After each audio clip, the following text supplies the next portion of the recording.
मध्य प्रदेश तीर्थ स्थान एवं मेला प्राधिकरण भोपाल द्वारा हरदा जिले की हंडिया तहसील मुख्यालय पर स्थित मां नर्मदा नदी का नाभि कुंड और रिद्धनाथ मंदिर को प्राधिकरण द्वारा अनुमोदित तीर्थों की सूची में शामिल कर लिया गया है।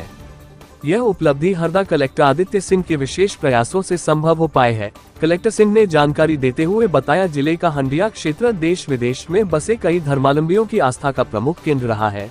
उनके हरदा आने के बाद से उन्होंने हंडिया को तीर्थ क्षेत्र का दर्जा दिलाने हेतु पूरी कार्ययोजना तैयार कर शासन को भेजी थी, जिसे मंजूर कर हंडिया को मध्य प्रदेश तीर्थ स्थान की सूची में सम्मिलित कर लिया गया है। कलेक्टर सिंह ने जानकारी देते हुए बताया कि मेला प्राधिकरण की अनुमोदित सूची में शामिल होने से जिले के हंडिया क्षेत्र में विकास के अवसर बढ़ेंगे। उन्होंने बताया कि प्राधिकरण के मुख्य कार्यपालन अधिकारी को मां नर्मदा नदी का नाभि कुंड और रिद्धनाथ मंदिर में होने वाले विकास कार्यों के प्रस्ताव की डिटेल्ड प्रोजेक्ट रिपोर्ट शीघ्र ही भेजी जाएगी, जिसके आधार पर राज्य शासन द्वारा हंडिया स्थित नाभि कुंड व रिद्धनाथ मंदिर के लिए विकास कार्य स्वीकृत किए जाएंगे। उक्त योजनांतर्गत नर्मदा नदी के नाभि स्थल को अत्याधुनिक तकनीक की सहायता से भव्य स्वरूप प्रदान किया जाएगा। वहीं रिद्धनाथ मंदिर परिक्षेत्र को पवित्र तीर्थ और पर्यटन स्थल के रूप में विकसित करने की योजना है। उल्लेखनीय है कि हंडिया एक अत्यंत प्राचीन एवं धार्मिक स्थल है, जहां की हिंदू, मुस्लिम व सिख धर्मों से जुड़े आस्था के अवशेष उपलब्ध है। नर्मदा का नाभि स्थल होने से नर्मदा परिक्रमा का मध्य केंद्र बिंदु भी हंडिया है। हंडिया स्थित रिद्धनाथ मंदिर एक अत्यंत प्राचीन रिद्धनाथ शिव मंदिर है। मान्यता है कि इस मंदिर का निर्माण स्वयं कुबेर ने कराया था।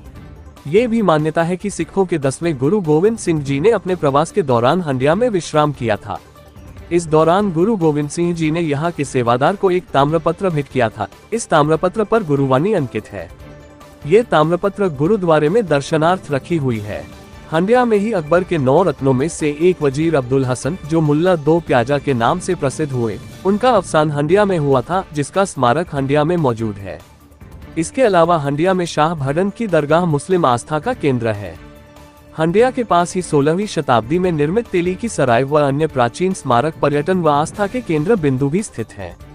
कलेक्टर आदित्य सिंह ने बताया कि हरदा जिले में शीघ्र ही पर्यटन स्थलों का एक टूरिस्ट सर्किट भी विकसित किया जाएगा, जिसमें जिले के ऐतिहासिक पर्यटक स्थलों को शामिल किया जाएगा।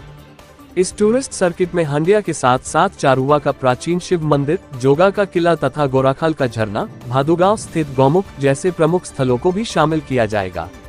इन स्थलों को विकसित कर यहाँ adventures games, bungee jumping, cycling track, cottage इत्यादि विकसित किए जाएंगे।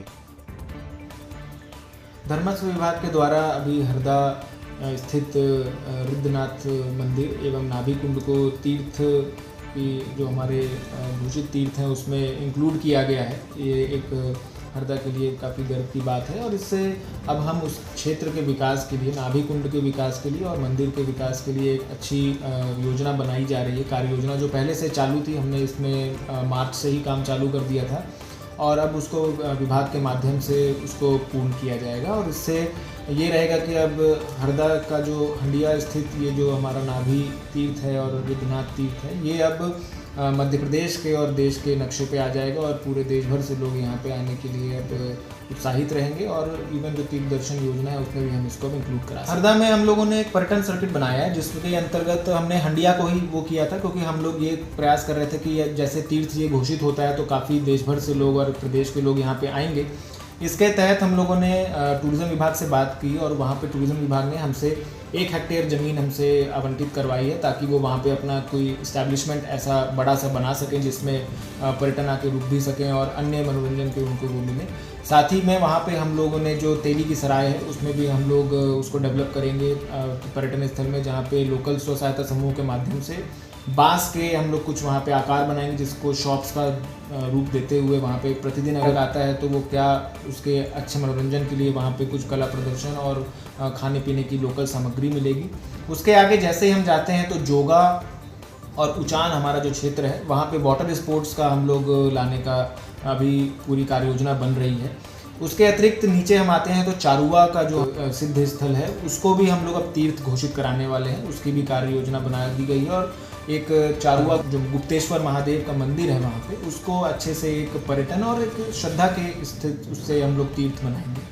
वैसे ही हम आगे आते हैं तो मकड़ाई का जो क्षेत्र है वो काफ़ी अच्छा फॉरेस्ट का एरिया है, जिसमें काफ़ी अच्छे सनसेट सनराइज़ पॉइंट्स हैं और वहाँ पे हम लोगों ने उसको बेसिकली हम उसको एक पर्यटन के स्थिति से हम लोग वहाँ पे उसको बना रहे हैं। आगे जैसे हम आते हैं तो गोराखाल का जो हमारा जो फॉल है उसको हम लोग थोड़ा सा एडवेंचर स्पोर्ट्स के लिए, ताकि थोड़ा सा एक छोटे फॉर्म के बंजी जंपिंग आते हैं, कुछ हमारी एडवेंचर स्पोर्ट्स बाइक आती हैं जिसको सर्किट बना के आप चला सकते हैं। And then we go towards, जब हम जाते हैं टिमरनी में तो वहाँ पे गौमुख धाम जो हमारा है, ऐसे करके एक हमारा पूरा सर्किट रहेगा। और हरदा में लोकल में भी जो हमारे यहाँ भी गुप्तेश्वर मंदिर है उसका भी हम लोग विकास, अजनाल घाट का, पेड़ी घाट का, उसमें हम लोग कर रहे हैं।